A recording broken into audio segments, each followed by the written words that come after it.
Hello, everybody. Welcome to the second Bawnjourno podcast. Yeah. Hey, how are you all doing? So, this is the second one, and today it's just me and Gabri. We don't have a guest with us this evening, but we'd also like to try just the two of us, I think, and see how that goes. And the guest can be a little treat. So we're going to... What's about, Joe? What's the topic of tonight? Yeah, what is it? We're going to look at Miyazaki's first feature-length movie, The Castle of Cagliostro. Am I pronouncing it correctly, Gab? Yeah, I think indeed it is Castle of Cagliostro. Yes. It's very Italian, isn't it, Cagliostro? Yes. Sounds very Italian. There is a reason for it. And I guess there's a reason, in a way, why... And it's from 1979. It's from 1979, that's correct. Now, I was going to say there must be a reason why you also like it, because of this Italian element. And, I can imagine that was probably, for you, quite an important marker. I have to say, I haven't watched it when I was a kid. I believe I knew the name in the back of my head, but it was funny because as a follow-up from last time, I remember that you didn't know Lupin last. I didn't. No, when we were talking with Robert, I'd never really heard of it actually. Yeah, and as we said before, in Italy there was we had quite early a lot of anime and manga, and the reason was the local stations. The one from Berlusconi, but also the other ones, because we had like these national ones and all this little local station making deals with Japanese for cheap content. And so actually I remember watching Lupin. It was at 2 p.m. And but it wasn't this one. I was going to say that this was the series. This isn't the movie, right? It is in the movie, indeed. So let's frame it a little bit. So we have the Lupin is based from a manga from Monkey Punch, which is a nice name for a Japanese mangaka. Yeah, and it's from 1967, the manga, and just ran 14 volumes until 1969. And then basically there's a little bridge because they made the first season in 1971, and in that first season, that I don't remember it because the one I watched in Italy, what I've seen the most was the second part and the third part. So just to make it easier, is when the Lupin has a red jacket and then a pink jacket. Right. So his jacket changes color like each. It's crazy. Yeah, the fashion changes. Yeah.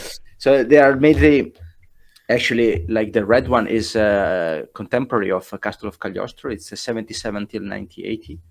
Right.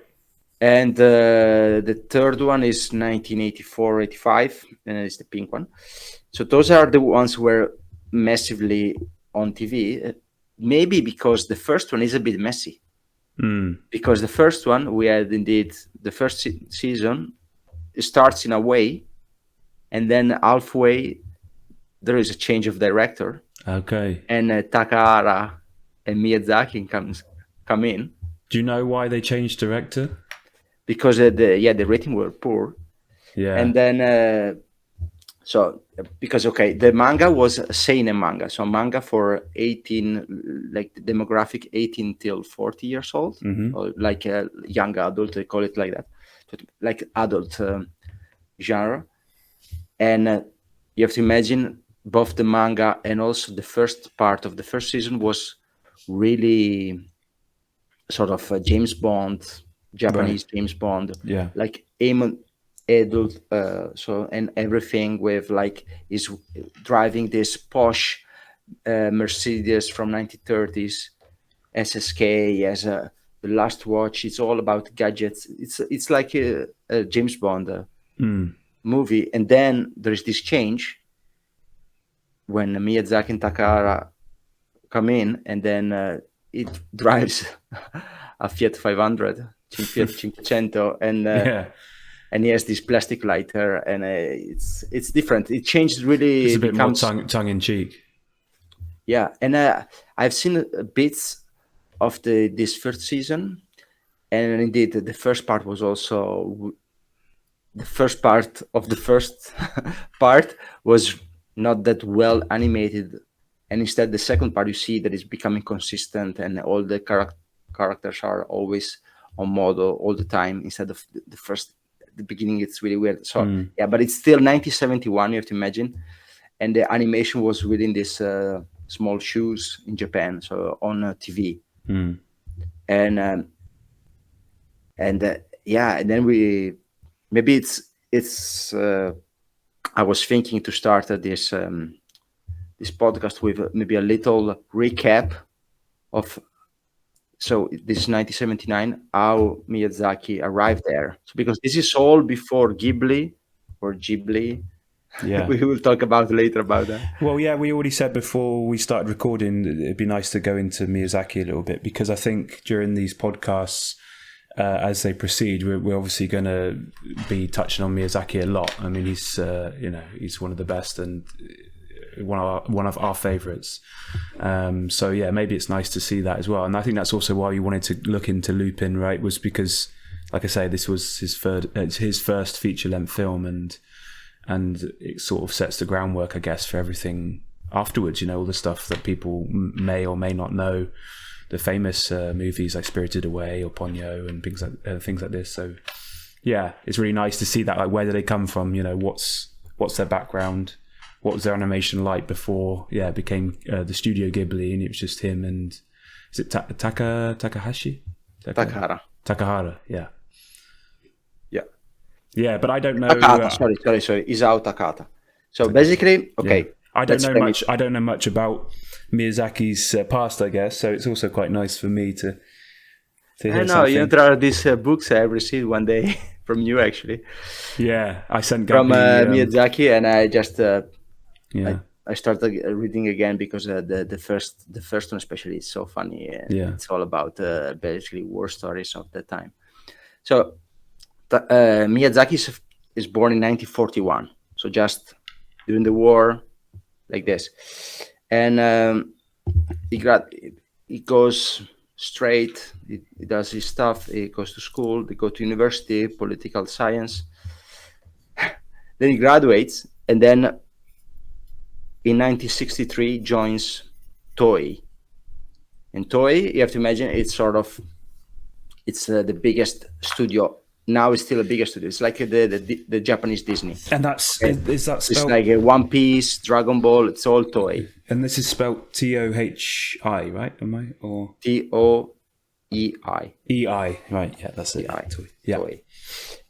At the time, it was called Toei Doga, and they basically had a big success in 1958 with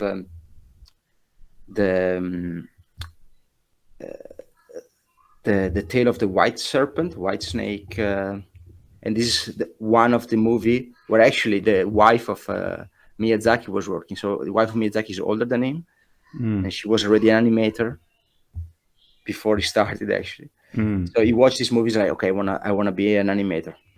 So then he graduates. He's 22 in 1963, and he goes straight in there. So they hire him. He goes there and he works, but he starts at the hard rock bottom. And now it's not in Japan anymore, which is in between. Okay, so he's doing the in between Doga, like the drawing between key frames. Should we explain what that is a little bit for people who are unaware? I think it's so you have the key frames, which are like, I guess these are the most dynamic movements or something. Extremes, like you start the movement, like you're standing and you're kicking, and then it's like between eating the ball and when you're standing straight. Those two are the so if frames. It's 1 second and you have what? How many frames is it? 24? 24 frames. So then somebody has to draw those 22 in-betweens, which is what it is, and it's probably quite laborious and a bit boring. Yeah, it depends. Not you so can creative, maybe, but... Normally, there are less than that because they're also repeating some of them. So there we go more technical, but you have to imagine you're doing a lot of movements in when you're walking. For example, Miyazaki is talking that for walk, like a human being is walking is making basically 2 steps every second. So every half a second you make a step. So in this case, so if in half a second you will have within 12 frames straight, and then 1 foot. That will be the first step in 12 frames. But some of them could be repeated, but the one in betweens are the in betweens. Yeah. Of course. Yeah. So it starts there, and then in at Toei, and in 1960, basically 2 years later, it becomes a key animator. So he actually 3 years later. So he works 3 years with the rock bottom where you're paid nothing. Yeah. But that time probably nothing was a little bit more than today. And nowadays, all that part is they're doing elsewhere, or they're doing abroad in China, Korea, etc., Taiwan, Thailand, could be everywhere. And so now basically the start is more key animator. When you start, if you're hired by a Japanese studio, start as a key animator. So after 3 years, so he's 24, and then he gets key animator. Do you think that that's quite fast for 3 years from in between to key animator? What would you think? No, it's not that fast. No, it's not that fast. So you have to imagine in Japan, it's all hierarchical. Yeah. And this will come back because I believe this is why he's so pissed with his son getting a director job for a feature from nothing, while he started from the rock bottom. Yeah, he believes in that sense of earning your way, right? Getting mastery. So yes, basically, he starts, and probably he wants to draw manga. He wants to do his own stuff, and then slowly works in a bigger production, and then he starts getting already in '64 working with Takahata, and Takahata is a different story because Takahata doesn't draw. Takahata, he was more like he was studying French literature, and he got after the university went straight in assistant director. So it was more like intellectual, but it was also known later for Studio Ghibli as the director who doesn't draw. So he cannot do the storyboards as Miyazaki does. And then, so they are together. So you have the two of them. But at the same time, basically, the real mentor of Miyazaki is not Takahata. So they become the best buddies. His senpai is also 5 years older than him. But then there is somebody who's 10 years older than Miyazaki. Okay. And this is Yasuo Otsuka. And he's basically, you have to imagine, sort of Miyazaki before Miyazaki. And he's coming back because he's later than the character designer and the animation director for Lupin. Right. So, and he's like a fan of cars. He has this Fiat 500. Right. Okay. So everything comes circle. He was like this fan of all kind of machines, all kind of stuff. So basically it's really, I guess for Miyazaki, it's like, oh, you have this guy, my senpai is 10 years older than me, is like my mentor at this big studio. And then what happened is this guy moves to a different studio. This older senpai. Otsuka moves to TMS, is called. And then they ask, okay, he asked Miyazaki and Takahata to move with him there. So they leave the largest studio because they see that it's like we cannot grow that much. It's too corporate. So they move there, and they start working on other projects. But then Lupin the series, 1971. So it's like 8 years before the Castle of Cagliostro, starts on TV and goes wrong. And then there's like, okay, we need a change of director. They ask Otsuka, the guy before, but they say, no, I don't want to do it. I want to do my stuff, character design. I want to, and instead he asked Takahata and Miyazaki, and they start basically for the second part, for the other 20 episodes, they like one directs one episode and another one direct another episode. So that's really like the first directing job for Miyazaki. Takahata had before, already in 1964, for a movie which flopped. So what was the name? Do we know the name? Or? Yeah, it's Horus. I will get back to you the name. Yeah, and so that's you have to imagine there's this big 1964 movie with all these three people in there, and then so they do this Lupin stories. It's not, but the series is not going super great. So it is sort of a classic because then they continue later. And then basically in 1972, Takahata makes this short, Panda Ko Panda, where there is a sort of pre-Totoro 30 minutes short with Miyazaki drawing for first time the storyboards like we know now. This is the image you sent me the other day, right? Yeah, so it's this massive panda, and there's this, is he holding this girl, this kind of Pippi Longstockings sort of looking girl? And it kind of looks like a rip-off of My Neighbor Totoro sort of thing, like maybe 14 years. But funny enough, it's probably the other way around. So you should look it up. It's it's quite funny. It's quite uncanny. Yeah, and there's also like this animation intro which will come back, Totoro, Ponyo. So it's in the same line. So that's great. And then the next step is basically then Miyazaki starts to having more jobs as well, like a storyboard artist. Like, okay, I'm gonna barely read the script and I'm just gonna make my stuff in a storyboard. And then there is another big step, is basically a really very refined anime, 1974 ID, and that one was in Italy too. So I forgot the last time another important point about Italian anime in Italy, which is like all the opening songs were translated. Right. So if you will ask my mother, okay, if she can sing for you the intro of ID, she knows it. From Takahata Miyazaki, she knows it. That's incredible. It's great. It's like everybody knows this songs and this intro. So because but this is like a cartoon animation that was on daily. This is like I mean, it was daily in Italy, but in Japan it's weekly. Yeah, it was weekly. And it's this set in the Alps, right? Yeah, the girl from the Alps. Yeah. And then it's like I've just recently checked it out, and you can find a lot on YouTube. It's like all the backgrounds, everything is really produced perfectly. So I guess they maybe cut some corners with animation, because at the end of the day they had to produce like one episode a week.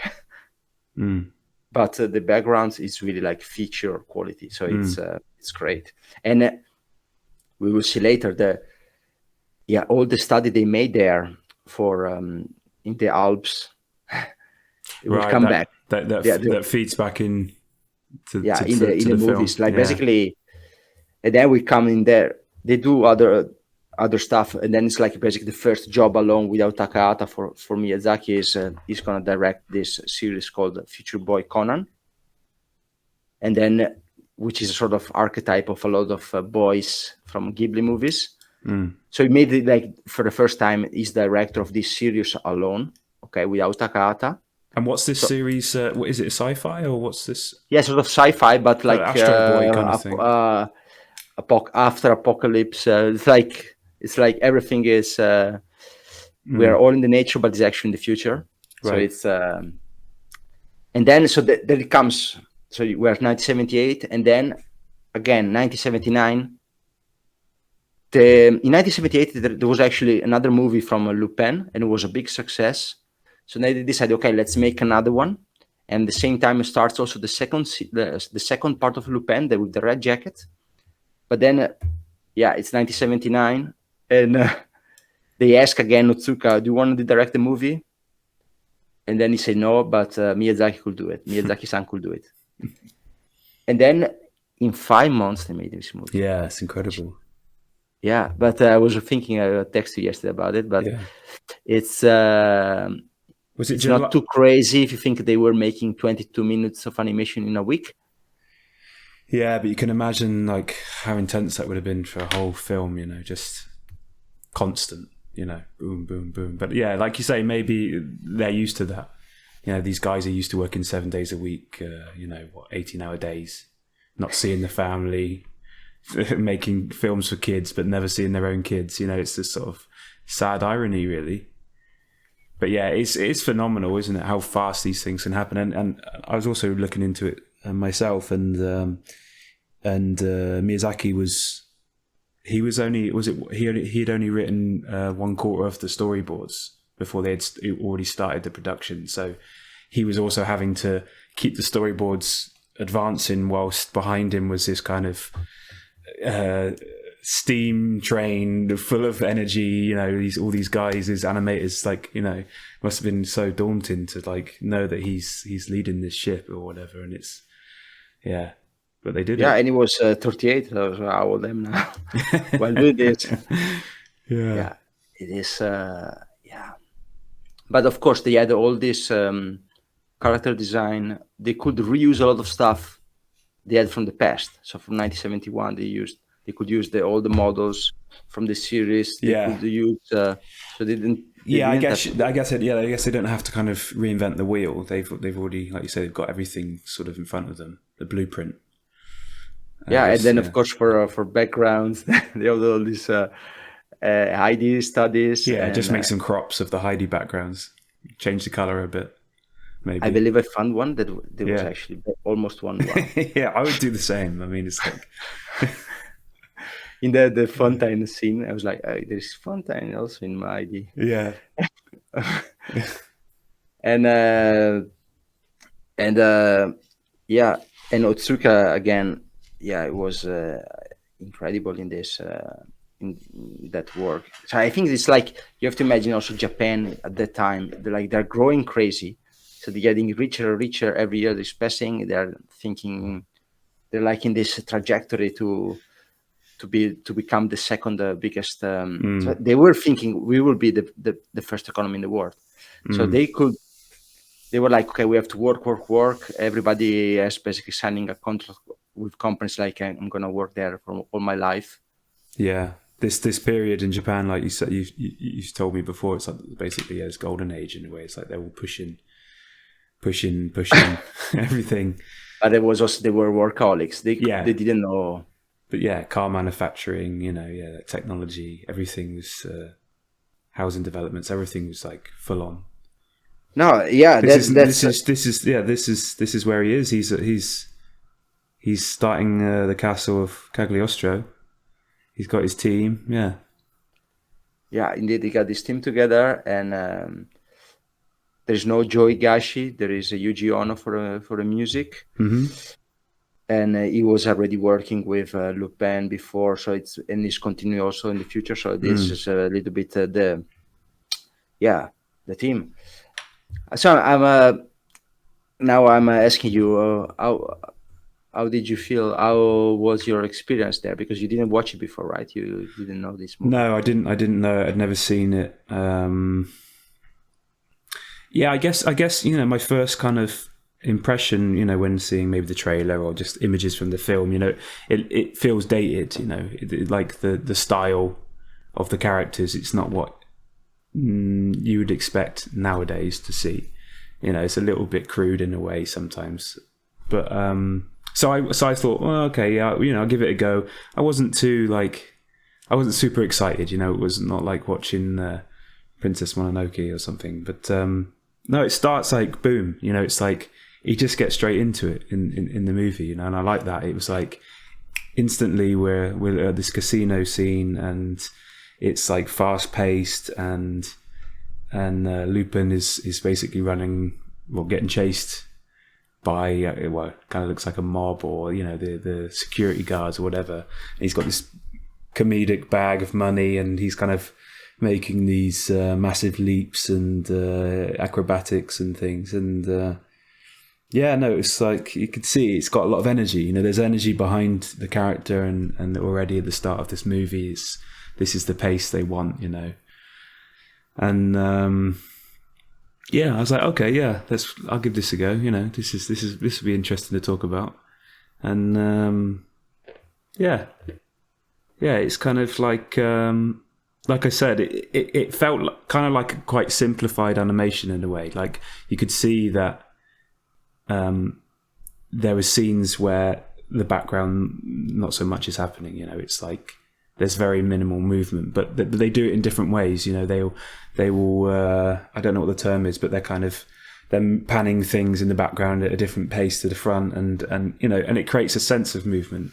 And I noticed that like early on, it was like, okay, I can see what they're trying to do here. That, you know, with limited time, and but the budget was massive.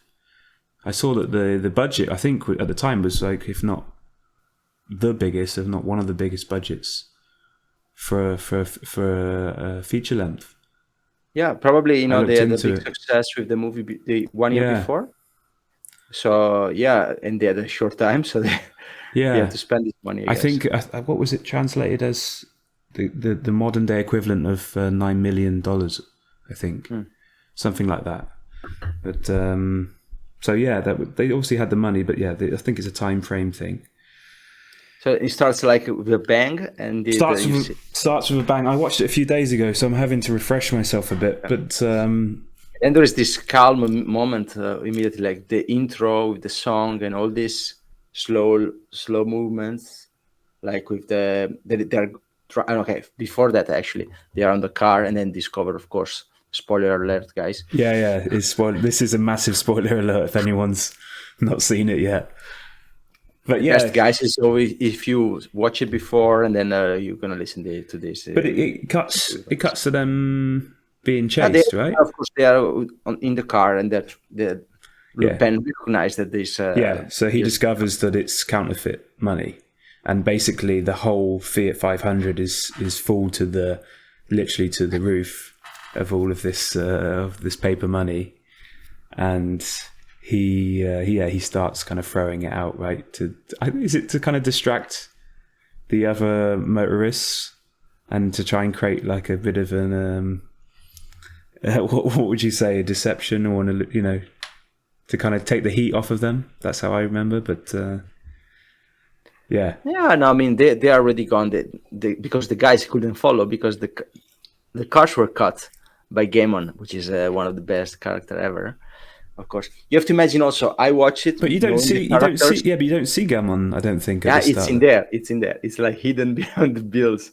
He's such a badass guy. Yeah, it is. He's in the car. He's in the car. I didn't pick up on that. Okay. Yeah, I know. I read it and I was like, I was looking for it, and you see a little bit of his hair. Okay. Like completely covered and completely still, because that's how it is. Yeah, it's basically the samurai. We could maybe talk about it later when he kind of is introduced into the film, but yeah, he's a sort of silent samurai type. Yeah, and you know what's funny, because I know this character a bit as they are there. But in Japan at the time, people were not amused, because basically the fan of Lupin were expecting these really edgy characters, right? Okay, because it was way sort of raunchy and really for adults, and Lupin was really negative and doing weird stuff with ladies and being a little bit too much. And then in the show was in this movie was different. And then basically the people, so you had like the fans of Lupin were not happy about it, and the ones that didn't like Lupin as it was before, they thought it was like before, so they didn't watch the movie. That's why it basically flopped at first, which is, I guess, it's probably was a pain at the time, you know. Yeah. If 10 years later, okay, this is a classic, they told Miyazaki that it was a classic, but I think when you make your first movie, you want to. In the long run, it did make over $1 million, of course, in profit. But it's a classic now. They're always redoing in Japan every year on TV, stuff like that. Yeah, So, but I did make a note actually about the scene with the money, and actually how impressive it was to see basically every bill, not dollar bill, but every bill was animated. So he throws it out, and it is this whole cloud of paper money flying in the sky, and I was just like, wow, every frame has been animated, and every piece, it must have just, somebody's job for 5 months must have just been doing that. It's just like, that was amazing. I think then it starts with the titles, if I'm not mistaken. Yeah, and the title is you have this really quiet song. You see they're driving, and there is like waiting at the train that is moving, and there's really the song is really low. Then it goes to all of these scenes, right? So it's sort of like them driving along the coastline, them driving in the rain through the hills. Indeed. And I thought that was like, okay, and they're really nice shots, and actually the kind of cinematography and the colors they chose was really beautiful, and that's kind of, it felt iconically Miyazaki, and almost like he was kind of felt like him saying, like, I can do all of these scenes, I can do this, I can do that, I can make it like this, and it's like almost like a portfolio. It felt like just this intro in a way. Just my impression of it. But that was actually quite nice, and it kind of comes in with this. Is it kind of jazzy music? I think. Yeah, kind it is jazz style. And I think if you look at the production level, if they are short on time, you can have like this 3 minutes moment with really limited animation, because there are all these backgrounds, and then they're moving. Now maybe there's Jigen moving a cigarette or stuff, and that's it. So there's really quiet, or there's even like this scene they're like driving diagonal. You see the same truck passing twice. But I think it's really, because at the end it's sort of in between two really fast scenes. So it's a quiet moment, because the next scene, they're punching the tire, and then there is the chain. So they get a flat tire. Yeah. And they have to basically decide who's going to change it, right? They do rock, paper, scissors. Because obviously it's a common occurrence for them. Then I saw, because I was watching it a bit in English, and then I didn't like it at all. You mean English dubbed? They were calling him boss. Jigen was calling Lupin boss all the time, and I was like, okay, boss. They're like, it is, of course, Lupin is really the sidekick, Jigen, the perfect sidekick, the guns guy, but it's not like Lupin is boss. And you see also in that scene, if he was his boss, he would have done it. No, that's interesting you say, because I watched it in Japanese with English subtitles, and I didn't pick up on that in any way during the film. In a way, if anything, it's the other way around. Jigen is basically, he's bossing Lupin around sometimes. They're equal, and they have this, harmonious relationship. But he's quite funny, this character, because he just basically every scene has a cigarette in his mouth. Doesn't matter what the scene is. If they're in bed, he's just got this bent cigarette. You have to imagine that, for me, these characters are almost like Mickey Mouse. Right. It's really like that. Like everybody knows. Like you are in the grammar school, and everybody knew that Jigen has a cigarette, and he was good with Magnum. It was good with guns, and Goemon was this super cool samurai. Could cut. Do you think everything. that's why so many Italians were smoking? Maybe. And Fujiko, that was funny. Fujiko, I think in the second season was called differently, so it was called Margot. So she's actually known in Italian with 2 names. So it's and she used to have black hair. So then it's like that she's blonde there, but could be whatever. But so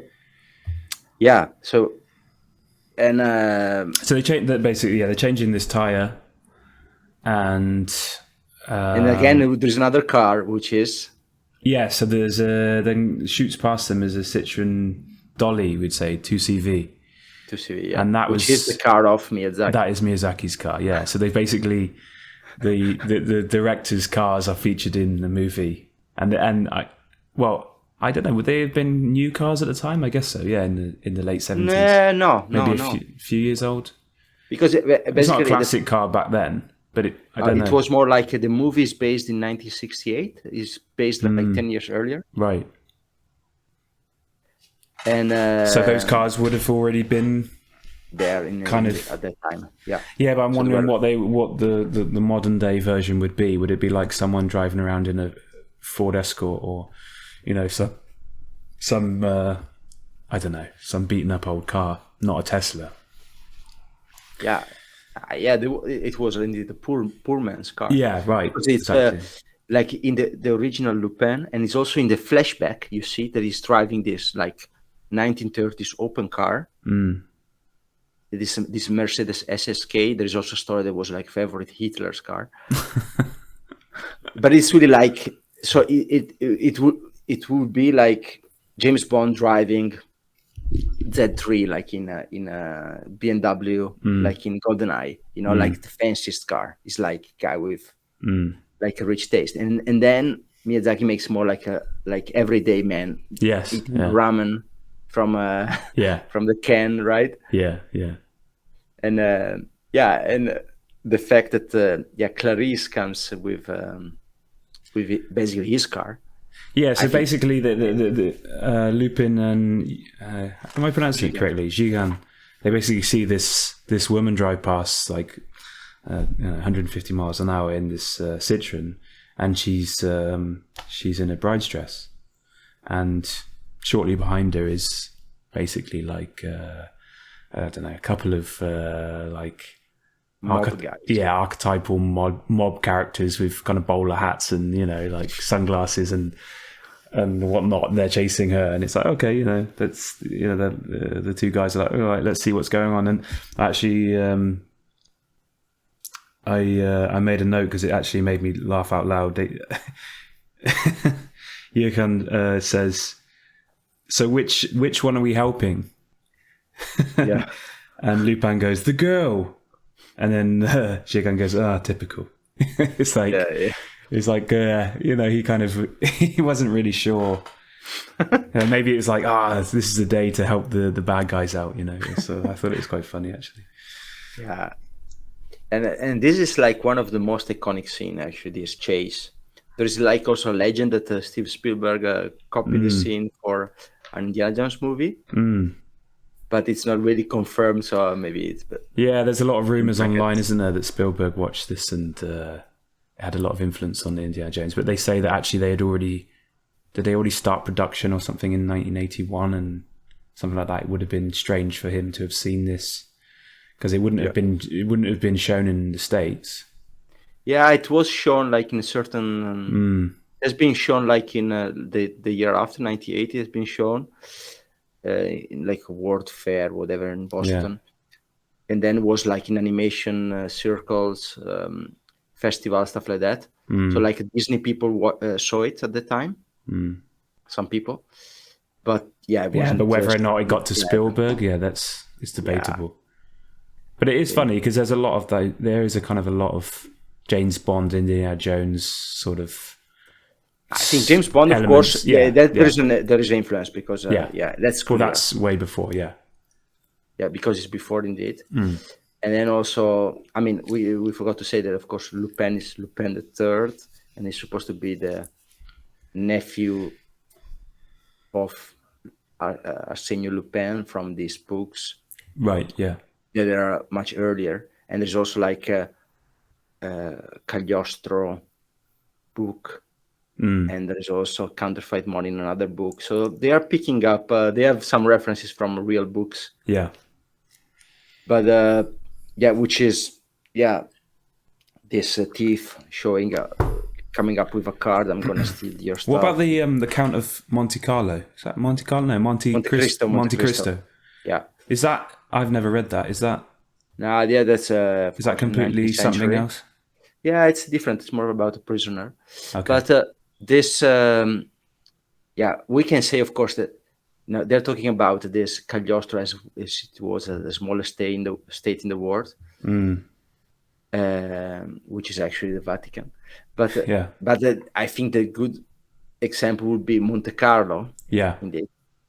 But the funny thing is, like, they are at Monte Carlo first when they're doing the robbery at the casino. Yeah. So yeah, but yeah, there is nowadays still there's all these millionaire living in Monaco because they have a better tax. Yeah. They could have better taxes, etc. So there is. It's a funny story about this counterfeit bills that everybody knows, apparently, like in the government, right? Yeah, but and I think that the chase scene is it's really creative. You see also that all the cars get beaten, and then there's also this power up with this the Fiat 500 can go even faster. And right. So the boot opens. Well, the engine's in the boot, right? Mm-hmm. And it has this kind of, I don't know, turbo system or whatever that comes online. And they're driving like horizontal, right, across the cliff faces and these kind of things, doing these insane maneuvers. And they're stretching a little bit what's possible in reality, right? Yeah, but you see there is yeah, gravity doesn't really exist in this movie, by the way. It's sort of it's like the gravity of a small moon, not really Earth gravity. There's a lot of elements where Lupin is jumping like 50 meters and things like this. But yeah, it is what it is. But yeah, there's this scene. There's this the music. I wrote down sort of that the music had some reggae elements to it as well. I don't know if I was mistaken, but it's very 70s style. It's got this kind of jazzy reggae kind of feel to it. I think it's maybe the samba version apparently of the theme song from Lupin. I believe. I guess I don't know the main theme, so it's hard. Yeah, and basically, and then there is at the end she gets picked up and she leaves him the ring, right? And then there is the start. He saves her. Lupin saves her with his gadget. Right. Yeah, but before he gets the ring, they pick her up because he fell, and then she runs away when the small ship is coming, and then at the end they pick her up and they bring it to the castle. Yes. Yeah. But he has a glove, and in the glove there's a ring in there. So she hides this ring, and he gets it, and she gets picked up by these bad guys, basically, so he couldn't save her. Yeah. But this ring, he sees this ring and it kind of like, how do you say it goes? He has a little light bulb moment or whatever. Or it's like a memory. He's like, huh? I sort of recognize this. And I looked it up actually, because I was like, oh, that looks familiar before you even find out. And it's this Capricorn. It's basically this ram symbol. I don't know.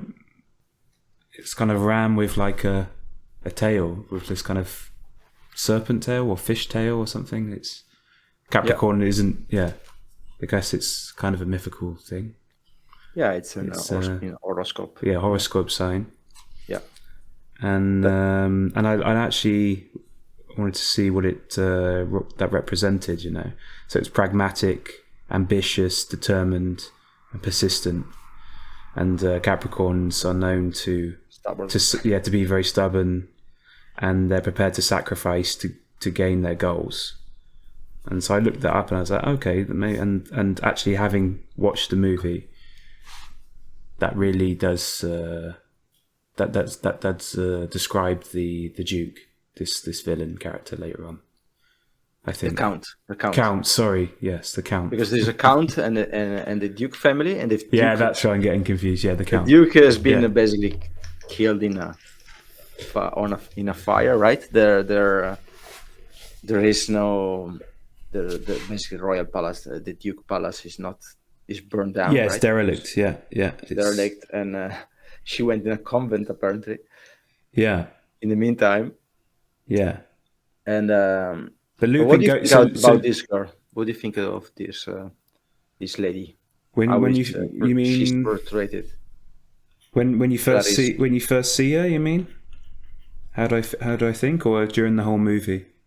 Yeah, because the first thing that passive. Yeah, the first thing that struck me was the way they had drawn her as well. That she was so different to the other characters. She had these different eyes. They'd been drawn in a very different way, more elegant and bright, and with a lot of character and stuff. And Lupin's eyes are quite simple, basically, in a way. They don't have the same.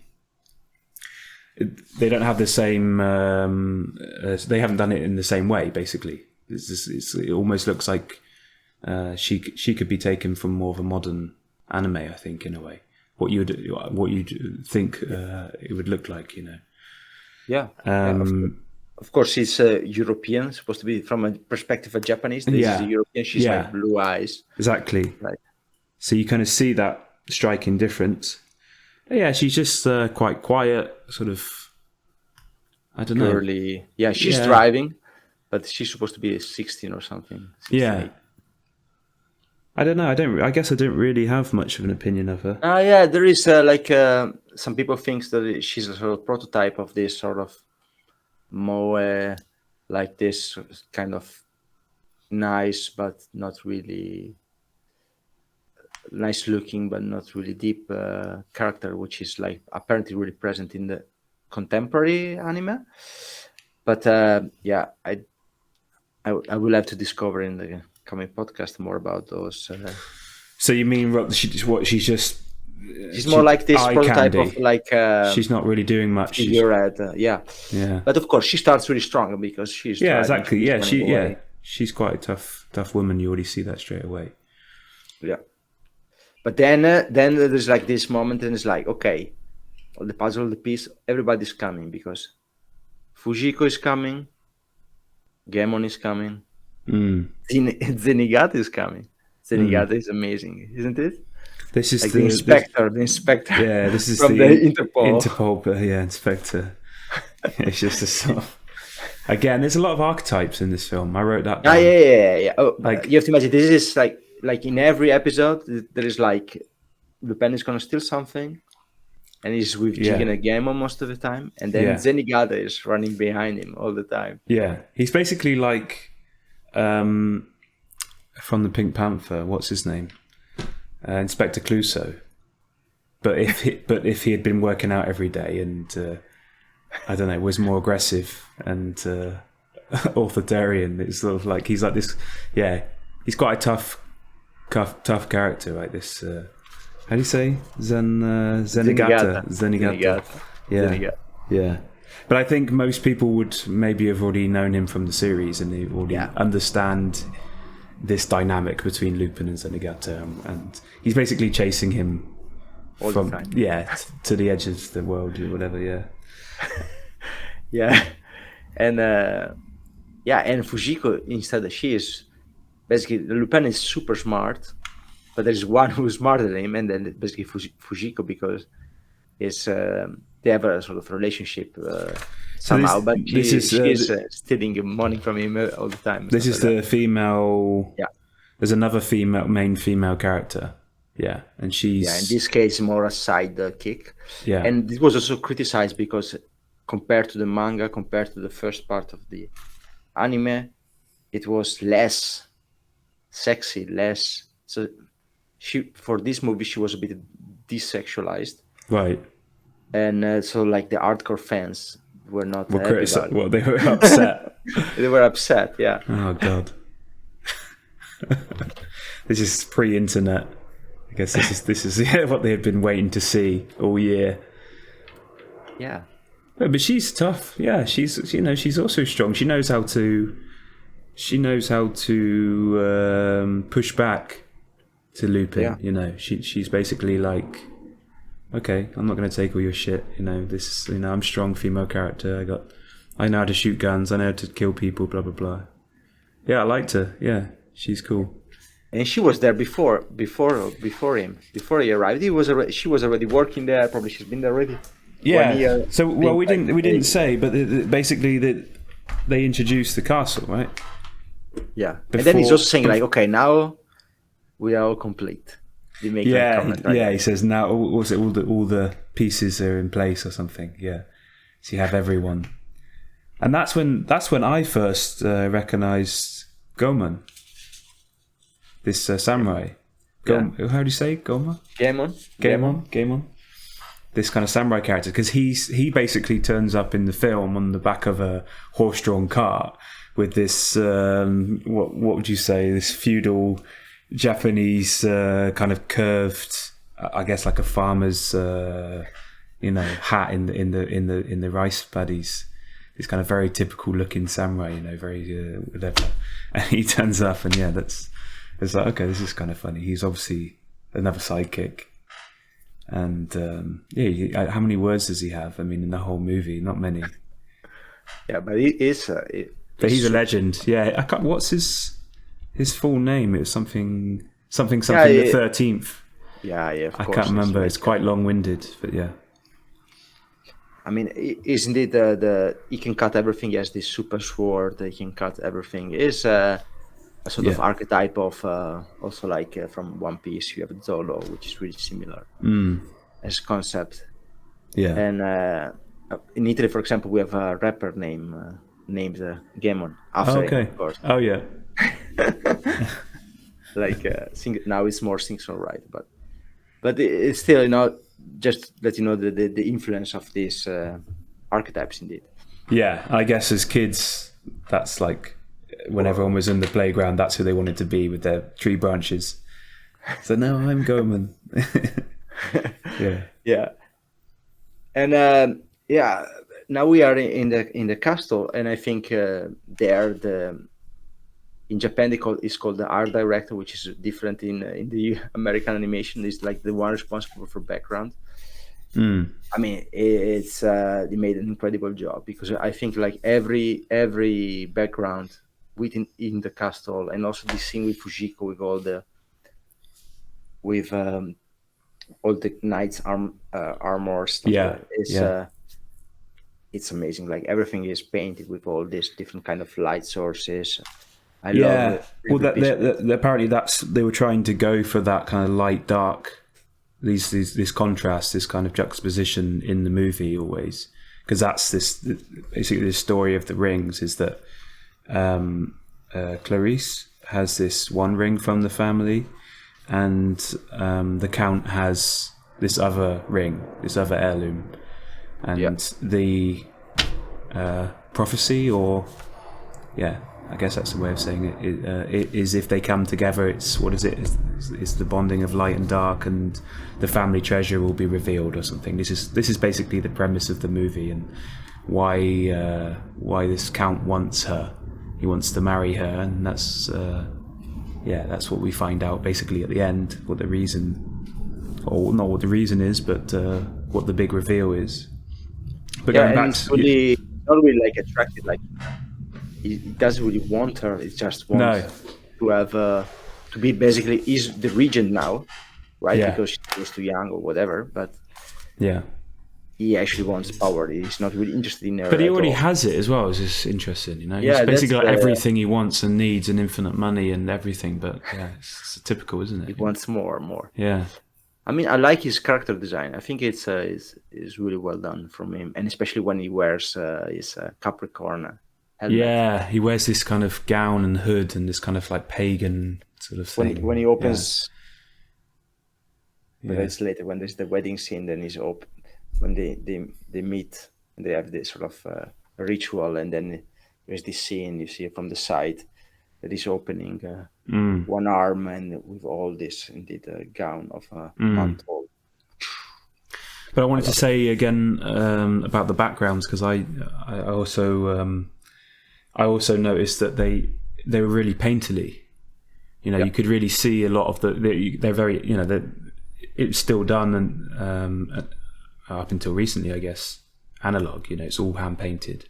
And you can, but they don't try to cover that up. I notice it's like a lot of really beautiful brush strokes and this almost this kind of impressionist style. Sometimes it's like they're not hiding that, and that was quite nice actually. You can see them, and if you pause the movie, you can see these are like just beautiful artworks on their own, in their own right. And I thought that was really nice. That was quite striking, and yeah. And it doesn't. The contrast with the animated part, which is instead of like plain colors, you see the difference because they have most of the time like a big contour and stuff like that. But there's, I think it's still working because but they are gorgeous. Yeah, it's everything. It's a painting every every scene, every moment. Yeah, every frame of painting. It's, and then sometimes they're moving up, they're penning up or left, right. Yeah, the job was. I wanted to say now while I'm on my notes about it, but the similarity to the movie and Cowboy Bebop. I don't know if, because this is obviously our second podcast and our first one is the first episode of Cowboy Bebop, but actually there is a kind of link between the two, and I think that the director of Bebop is taken a lot of influence or reference from this movie, because there is jazz. There's the jazz element in the music. There's these two characters you see at the start, Lupin and Jigen, and that's a bit like Spike and Jet in a way. And they're kind of a little bit down and out, because actually you see in this movie, Castle of Cagliostro, that there's a scene at the start when it's kind of like a montage of them travelling. And they're basically just camping out the back of the Fiat 500 with a frying pan over a fire and some roll-out sleeping bags. And so it kind of made me think, like at the start of this Cowboy Bebop episode, where they're just, they have no money, they're basically just floating around in space, So it's, I thought about it at the time, and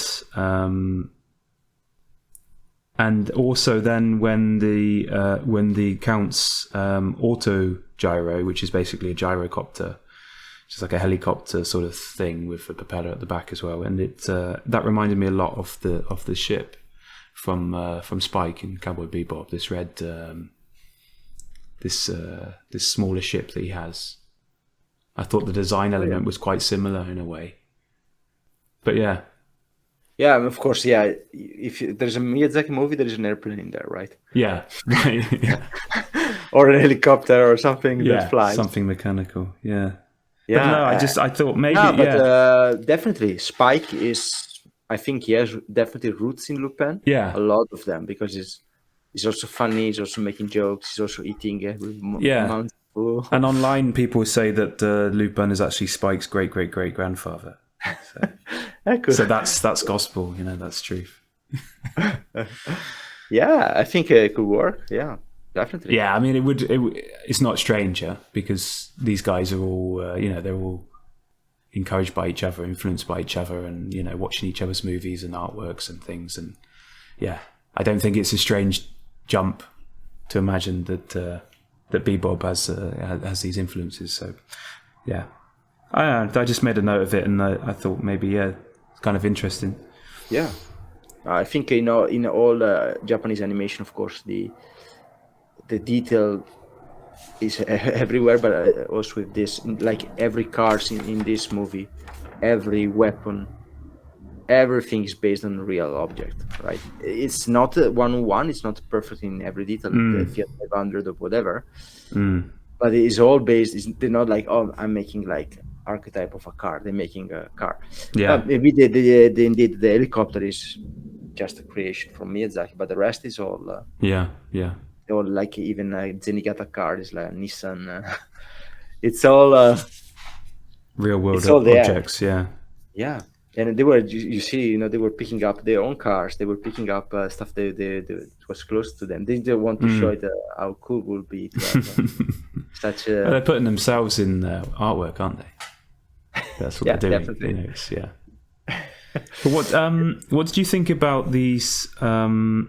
So the Count has this basically, would you say, cohort, this kind of gang of assassins and henchmen and butlers and all kinds of people. What did you think of these kind of assassins that he sends to try and kill Lupin? It's funny that they have like normal police with this Gustav, like these guards, okay? Yeah. And those are probably clean. They're like doing their job, Yeah. right? It's like the Japanese Yeah. cops coming in, and they have always this clash. Yeah. I think Zenigata, it's amazing because it's basically comic relief from the old movie, right? Yeah. Yeah. And but no, I think this ninja like assassins, they're really well designed with this longer. Yeah, so they basically have this armor on, don't they, in a way? And the fingers are really defined, really like the spikes, basically. Yeah. And their eyes are different as well. They're kind of almost like animalistic. They're quite how do you say, just the shape. Planted, yeah. Yeah, just a different shape. Yeah.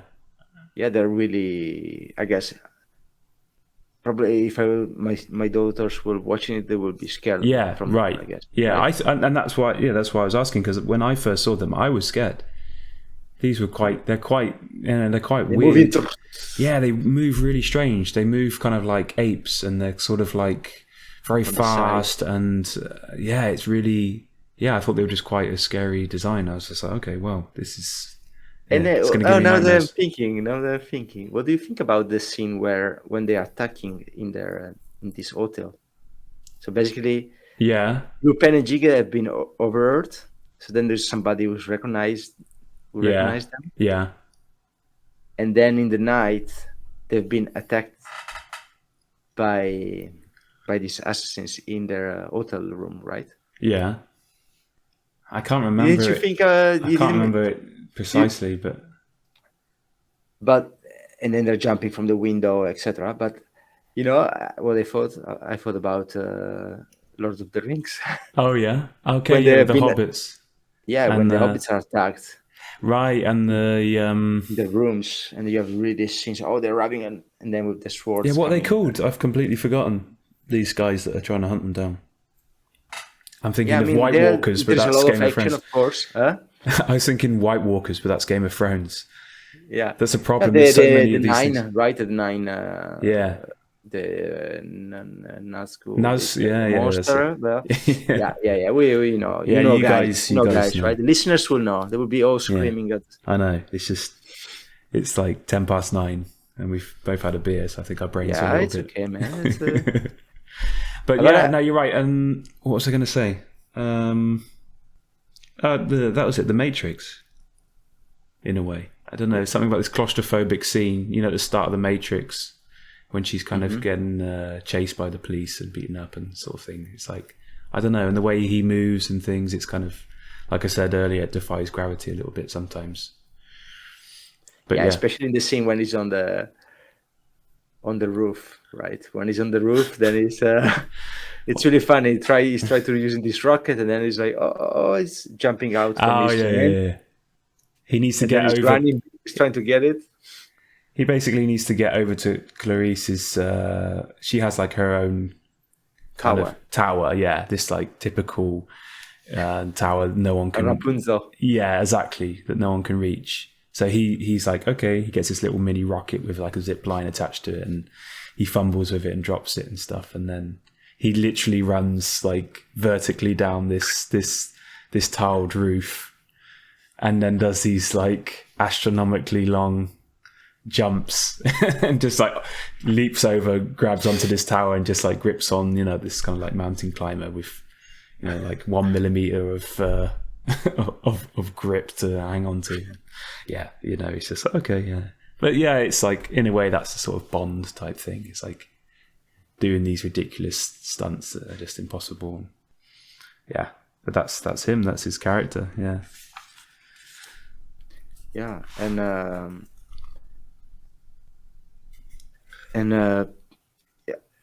first he uses he steals the ring, then he uses a fake one, right? And and then he's thrown basically in this pit, and then he finds there Zenigata, who's also there. Yeah, he's looking for. Earlier on, Zenigata sort of fell through this trapdoor, and they're basically both in the, I guess, kind of like the catacombs, or sort of just this like underground kind of, I don't know, horrible hellhole full of skeletons and corpses and people who'd scratched notes into the wall, who'd been there for 300 years prior. It's basically where that family had kind of gotten rid of anyone that had tried to kind of delve too deep or spy or anyone they wanted to get rid of, they'd thrown into this kind of little dungeon area underground. And that's where they are. And that's also scary. That's also really scary when you see that, like all these skeletons and corpses and things. It's like, this is, again, I think this isn't really like child fodder. It's quite scary stuff. Yeah. Yeah. I mean, if you compare probably to the original material, it was like toned down, but it's still for adult. It's not a kids animation. No. Right? And there's also like kind of Indiana Jones moment as well when they're in there. It feels like that, like in the second Indiana Jones film with the Temple of Doom, when he's kind of going through, I think at the start or one of they're going through these aqueducts and sewer systems and things, I believe, of rats and stuff, and in the Raiders of the Lost Ark, you have all these spikes and skulls and stuff, and it's like there's a lot of that kind of imagery in this movie. Feels like, anyway. I don't know. But there was a thing before that I'd written down when Lupin basically, to get in this castle, because it was basically impossible to get in, they say, right? It's impenetrable. That he goes through this aqueduct, and he has this kind of diving equipment on, and it reminded me a lot of Solid Snake in Metal Gear Solid. I don't know if you played that, the original one. Yeah. When he's basically at the very start of the game, he's diving into this military compound or something, and there's a lot of this kind of underwater scenes and this kind of green tints and things, and he looks very similar. And in this scene, it was kind of I don't know, just felt like just reminded me a lot of Solid Snake, Lupin, and he has that kind of character to him. He's kind of, it's like a tough guy with like gadgets and knows how to handle himself and blah blah blah. And then, funny enough, actually, in the English dub of Castle of Cagliostro, his character is dubbed by David Hayter, which voices Solid Snake. Funny. In Metal Gear Solid. Funny one. So, again, is that just a coincidence, or it's interesting when you think, like, did this movie really influence pop culture that far down the line, or is it just merely a coincidence? This is kind of the nice thing about this podcast. Is really looking into these animes and really thinking, okay, actually, you're kind of chasing it back a bit, like, oh, we're actually looking into this, and maybe there's something there and that you would otherwise have missed. If you just watch it, you could watch it 100 times, but then until you kind of look into it with a magnifying glass, you might miss on these little things. So anyway, I guess you didn't notice that, but I thought that was quite cool. I think I believe there is so much happening. It's such a great action movie, right? At the end of the day, yeah. I mean, you could compare it with Indiana Jones. There's so much happening. There's like few quiet scenes, and it's true. Yeah, and you think, oh, it's just one castle. How many tunnels, viaducts, stuff could be in there? But it feels like the film warms up as well. It's like as the film progressed, I got more and more into it, actually. And maybe that was the thing as well. They sort of got into the animation themselves and into the production and into the, what we're doing here and getting into the flow. And maybe that is kind of echoed in the movie as well, a little bit. Because you have to imagine, like, Miyazaki must have been, it's daunting, right? I mean, this is, you're putting all your cards on the table here. You know, you're showing yourself off. This is like this, you know this is an important moment for his career.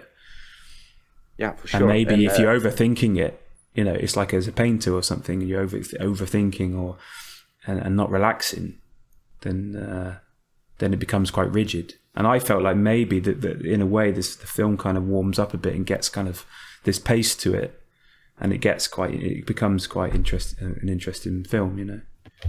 Yeah, I mean, you can see, because there is so much happening, I think you can see the way it has been developed. It's like he has an idea, Yeah, and then he starts drawing, and then they think, oh, we can also do this, we can also do this, and he's changing stuff as it goes. Basically, like he's making the movie in his head, but he doesn't have per se like an end in mind or everything in place until the end. Yeah, right?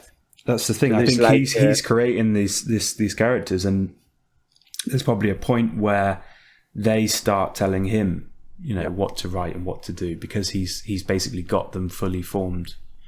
But to start that process, that's the hardest, I imagine. Once you've got them in front of you, you can just like ask them questions in your head, you know, or just imagine what would happen. And yeah, that's I reckon that's definitely what happened. Because if we're saying that the storyboards weren't complete, then he is having to just basically run with it. So, yeah. They have to make the movie was indeed we didn't say, maybe it was released on I believe 15th of December 1979. I mean, it has to go before it's not really Christmas season, that it's more like New Year. But yeah, I guess a week later would be too late, you know. They cannot postpone it. I mean, no, there's no choice. So it's all locked. Yeah. And in 5 months, man, it's crazy. Yeah. But I think it is a great movie, and all these scenes also underwater, it makes really exciting. Also watching it again, all the little details when he's jumping in the water, and then you see like his boxer shorts moving late, or I think, and then it's also fun at the same time. And this is at the end the only movie he has ever made based on a manga original material from somebody else, right? I mean, somehow, Nausicaa was also made by his own manga, but that's a different story, maybe.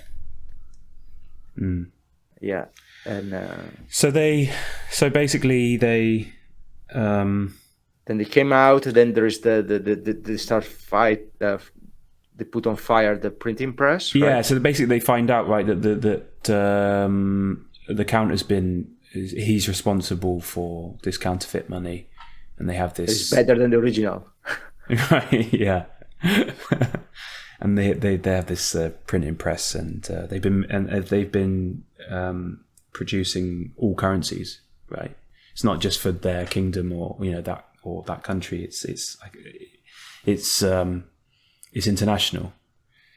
And Zenigata is like, okay, well, this, you know, I need to get the Interpol here. You know, I need to get the troops. He's from the Interpol. He wants to go to the Paris, to the head office. Okay, even higher up. Yeah. I want them here to get involved. I want him arrested. You know, he wants to kind of blow this out of the water, and he escapes, right? And then they escape together, right? They escape together. He, as I recall, he gets back to the head office. Yeah. Right, and he says to them, "Look, you know, this is what we got to do," and they're like, "Shut up! Don't be ridiculous," or whatever. You know, they're like, they just don't want to get involved, or they don't believe him, right? And it's just like all these kind of like these like very typical Japanese voice actors, like this kind of typical, very like stern and tough sounding. I love that Russian stuff. Yeah, or just like this really deep sort of like I don't know, something about the voice actors that was just were brilliant.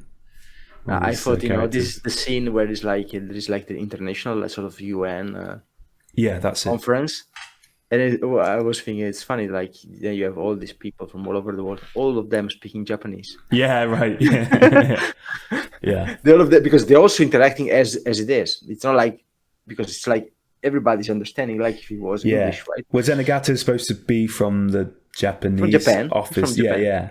But yeah, it's funny. Yeah, everyone's speaking fluently Japanese, like even the lazy British, which is quite funny. You see also the British guy, like when there's like, oh, you're also spending your money, and there's like looking down, like, hey, he's also guilty. Yeah, a lot of corruption. And, yeah, I mean, apparently this money was responsible for a lot of, the depression in the US, Second World War. Yeah, right. Everything. That's what they talk about. Yeah. There's just this backstory. Yeah, that it's been around for a long time. That this has been going on. This is a lineage. This is a family thing. But do you think the two families were aware of it? Like also the family of Clarice, the Duke, were aware of it or not? Yeah, of course he was. He was as corrupt as the last man. Yeah.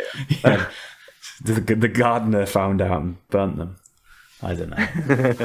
Yeah, I think it was the count. I mean, come on. He's not going to be perfect, is he? Like that's how they paint the picture. But they're always bad as each other. But so they. Then Lupin comes back again. Lupin comes back. He actually before that or during that. When does he get injured? Yeah, then it's like he's coming back. He try to pick her up. Yeah, right? That's it. And they have this lovely scene that it seems like he's in love with her. That's like what Miyazaki is telling us, but it's not the real truth.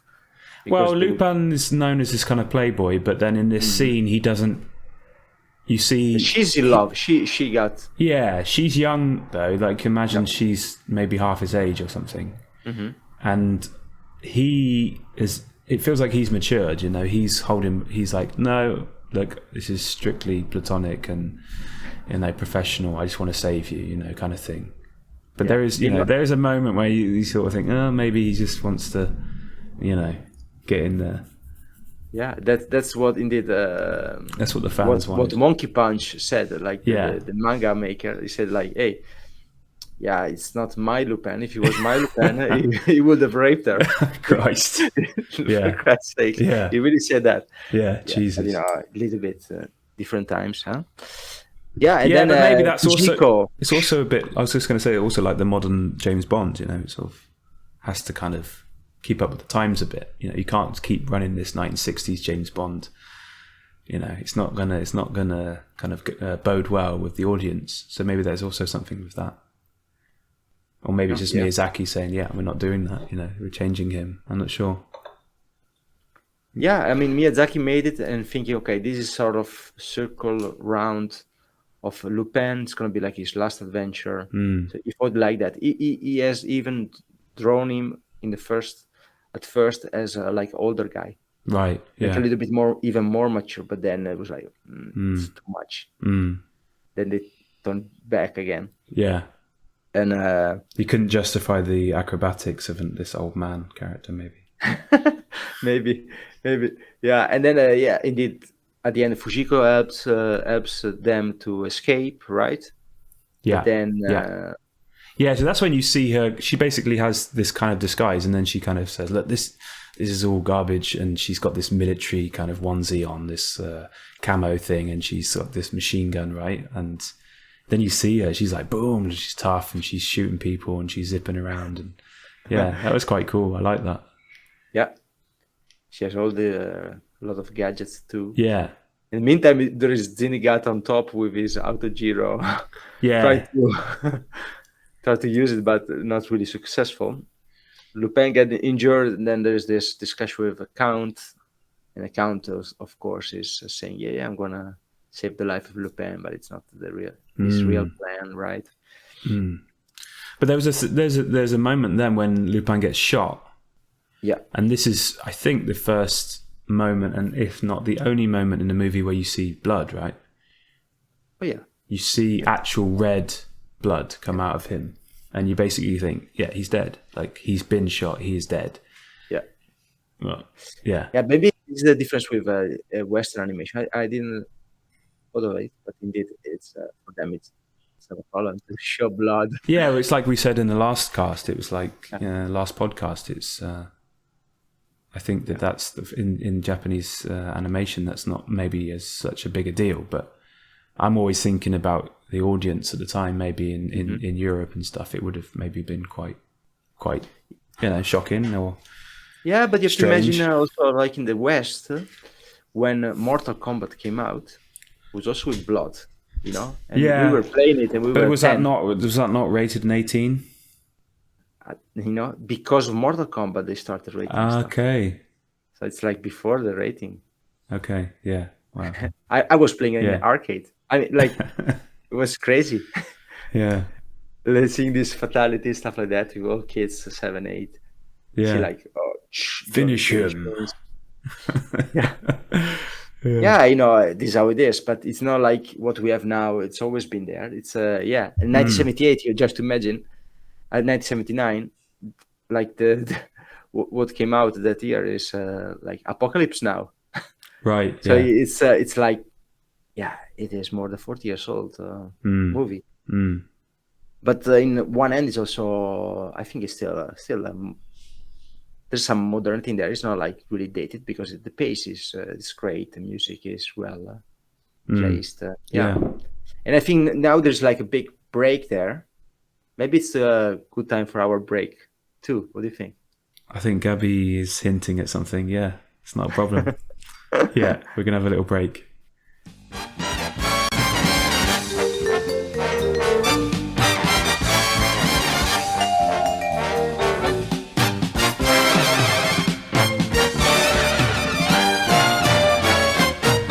Hey guys, we are back, and we were talking previously a bit about Lupin being shot, and he's left for dead. On the bed. The count has basically backstabbed him, or is not a man of his word, and so now he's recovered from. Well, he's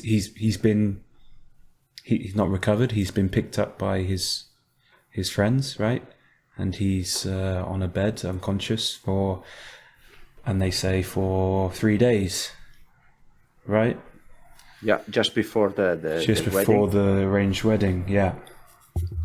And then there is this big flashback, and then you see indeed the idea of Miyazaki to have Lupin looking back, thinking when he had this fancy car, and he was thinking that he was a playboy, all these girls, this montage with a vacuum cleaner, yeah, which is also seen from the series. Okay, and but now he's more mature than he remembered when he met Clarice when she was a girl, and the dog, right? The dog is like a way to. Is waking up his memory basically. So he basically wakes up and there's this dog and the gardener, like a Danish from the start. Yeah, it's like a guard dog, right? This kind of Danish, like the big dog. And then the gardener goes, "Oh, that's funny. He usually hates everyone, and he's been by his side this whole time. And then when Lupin comes through, he's like, 'Hey, Carl.' And that's the name of the dog, and he's like, how does he know that? And that's that kind of, I guess that triggers this memory. And then I believe there is the wedding preparation, and I think that moment with the music, like this organ music, like church music, it's amazing. Yeah, I wrote that as well, like this kind of baroque, all staged. Yeah, this kind of baroque sort of style, very pagan, very kind of like kind of ritualistic. They set this scene for this almost very these hoods, like medieval style sort of thing. These black hooded characters. Yeah, it's the opposite of the KKK. This sort of white, typical white, but now they're in these black hoods. And Clarice, the fun fact about Clarice. Fun fact is like she's dressed up and she's drugged, right? She has this crown. Yeah. Apparently, she's wearing her wedding dress. Apparently, one royal family of Japan got a wedding, and she said, "I want to have a Clarissa's I want the exact wedding one. dress." Yeah. And they made a. Really? She wore that. Yeah, yeah. It's a fun fact. Wow. Yeah, I believe it was one of the daughters of the previous emperor, which in Japan, female cannot be emperor. So. Yeah. So even if they're older than. I wonder if Miyazaki was at the wedding. I mean, basically, well, he was basically the designer, right? Yeah, who knows? Yeah. Maybe. Yeah. Maybe. But that's cool. This is fact, or this is just internet rumor? This is true. This is true. It's okay. true. Yeah. Yeah, you can find the pictures as well. Oh, that's funny. Yeah. So they have this sort of wedding, this kind of pseudo wedding, right? Yeah, but with a lot of audience, right? And there's even a TV crew. Yeah. And also another fun fact: Fujiko is now doing the reporter, right? Yeah. Yeah. With this also jumpsuit. Yeah, so she's disguised as this reporter. Yeah. Yeah, and basically that character of Fujiko reporter is then copied one-on-one with April O'Neil from Teenage Mutant Ninja Turtles. Yeah, that's like the base out of for the character. Yeah, and this predates that. Yeah, predates that. Yeah, that's funny. Yeah. Yeah. See, there we are. There's you know. Yeah, these are the legacy, let's say. Yeah. Because there is even more. Huh? There is let me see. You have to imagine what the Teenage Mutant Ninja Turtles, what they have inspired, and it goes on and on. That's the incredible thing about this kind of these creative processes. It's like it all feeds itself. It's perpetually growing and feeding off the previous thing. And you have to think that's it's quite an incredible process. Yeah, I mean, especially for other creative people, if you see something that you've never seen before, and then it's like, whoa, this is like try to imagine that you mentioned before, the Matrix. There was also like all the major scenes were copied in other movies, and a lot of it comes from Asian cinema as well. Yeah, Ghost in the Shell, Akira. Just even the Hong Kong cinema as well of this period in the 80s. If John Woo and Chow Yun-fat and people like this, the movies that were made then, that's basically directly influenced the Matrix style things as well. I like that though. This kind of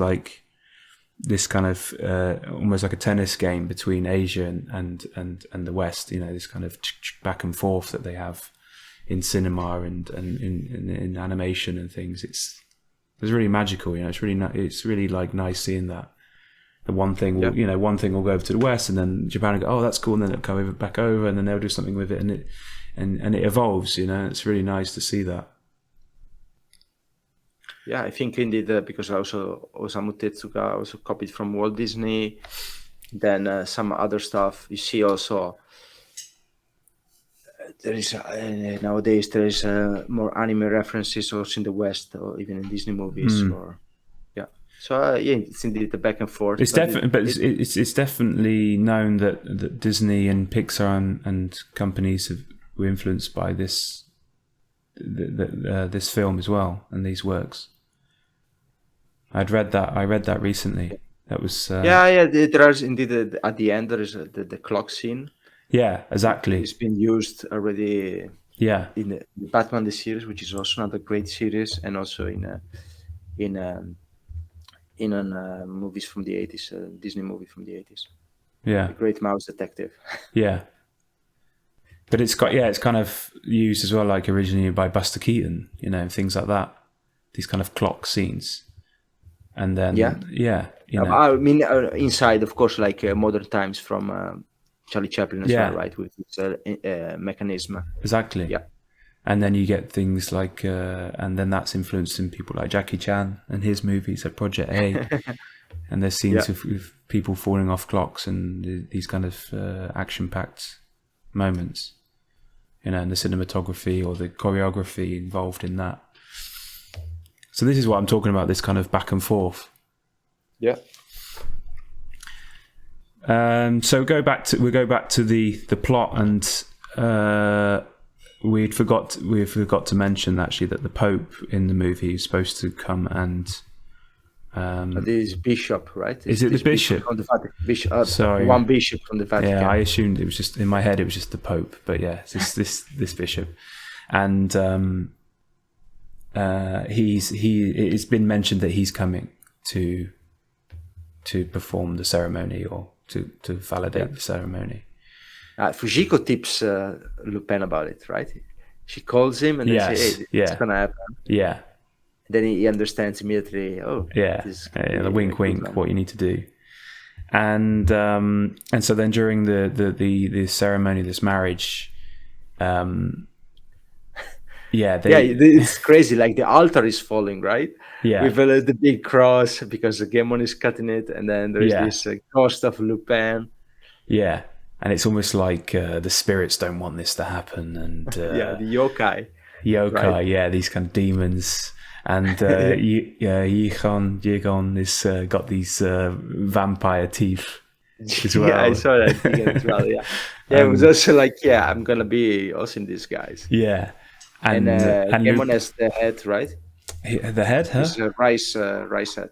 Yeah, his hat, and Lupin is on this. They kind of propping him up, and he's all covered in these kind of. He looks like a mummy, basically, with one eye. And in reality, is not there. Yeah, I can't remember exactly what happens, but in reality, he's not there. It's a puppet, and it kind of explodes with confetti. And it turns out that actually Lupin was this bishop in disguise, and he's there. He sort of saves Clarice, I guess, in a way, in that moment. But now my brain's gone dead, and I don't know how they get to the clock tower. Somehow they have a fight, and okay. Then what happens is like you have this scene which like, oh, there is a hole under the church, and then the reporter is following. Zenigata was playing like dumb, like, oh, what's here? Oh, there's a yen. Oh, there's dollars. Yeah, and like being super obvious on TV just to make it sure that the Interpol people. Yeah, he's overacting just to sort of prove a point and to get them involved. Yeah, it's quite funny. Yeah. So then it's over from that side of the plot, and then Lupin runs away, and the count is behind, and he goes on the tower. So they run on this clock tower. Yeah, they run on the clock tower at the end. Yeah, then you have the final fight. You see also the Count has some skills, right? He can also do. Yeah, he's like the end boss. I mean, he's going to be strong. You know that's going to happen. If you've played any video game or anything, you know that the end boss is always going to be quite tough. Who's the guy from Street Fighter? The end. Mr. Bison. Bison, M. Bison. Big guy in Japanese. But he's also he's a bit like this kind of Count. Yeah, that's a good one. With a cape. It could be also a reference. Yeah, it's quite similar. I think they have moustaches, don't they? Yeah, both? I mean, he has a mantle. Yeah. A red one. I would say there's definitely a connection there. But I was also really impressed by the animation of the cogs. And of the movement of the of how they had basically done the clock tower, and they had this fight scene on these moving cogs, and I was like, wow, that's just like beautiful animation. Like, you have all of this mechanism going on at the same time. You've got this fighting scene. I was like, wow, that's really nice. Miyazaki's really showing off here. I thought that's like really beautiful. Yeah, I mean the finale has to be, of course, at the same level, right? Otherwise, yeah, exactly.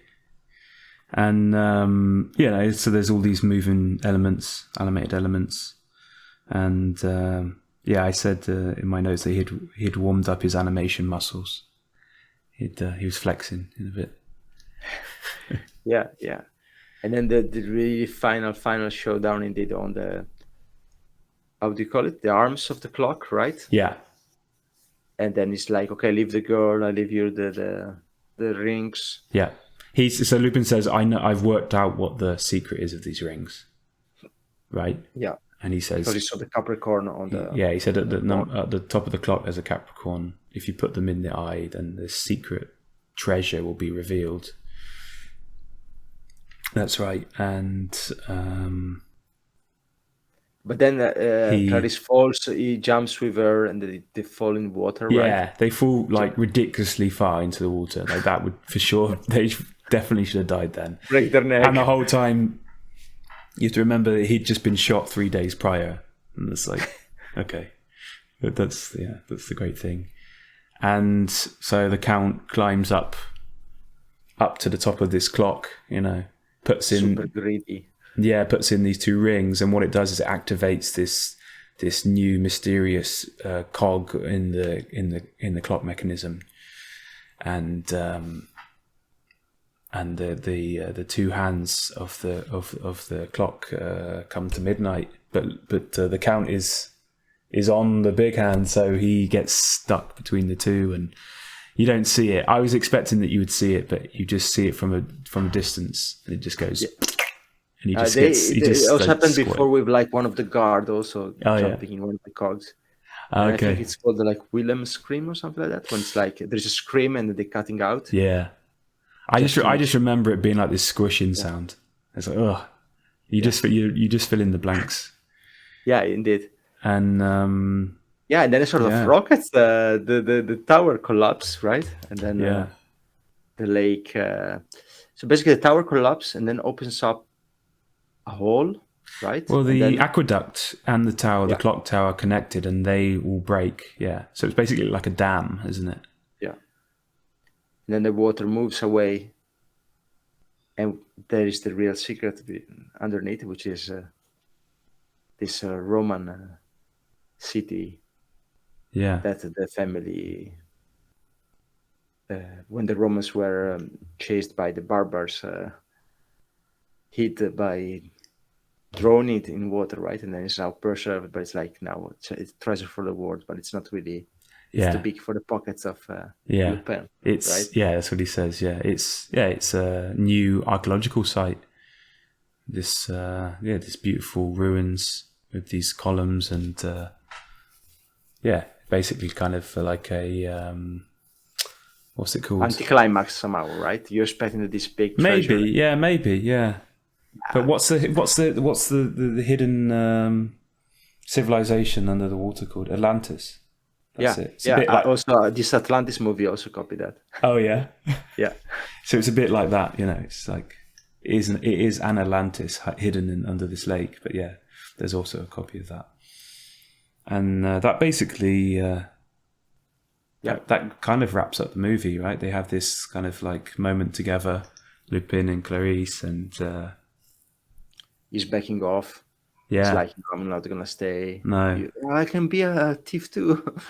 Yeah, she wants to be a thief too, but then they separate, and that's for good, right? And and then Zenigata's coming back, and they're racing away. They get picked up, and again in this sphere, and they're back to this chase again. They're sort of back to the typical chase scene.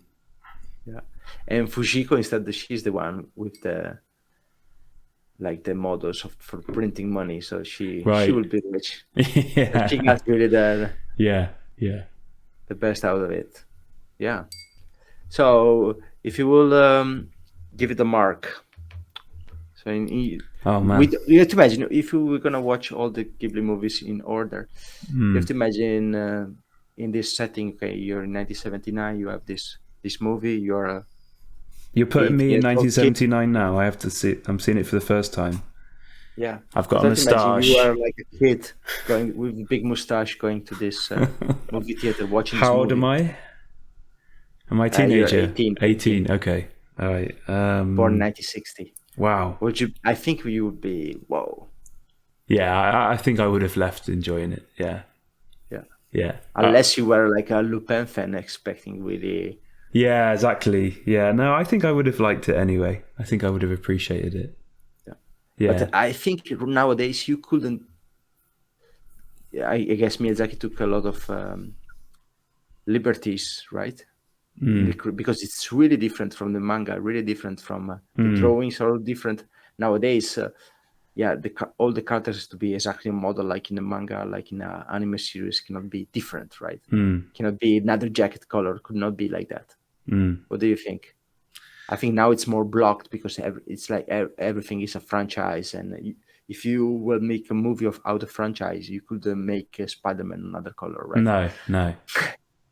Yeah, no, that definitely there would be uproar on the internet. Yeah, for sure. At that time, they were like, didn't give a shit. Maybe somebody who, like on the fan clubs would be pissed off. But that's it. Whatever.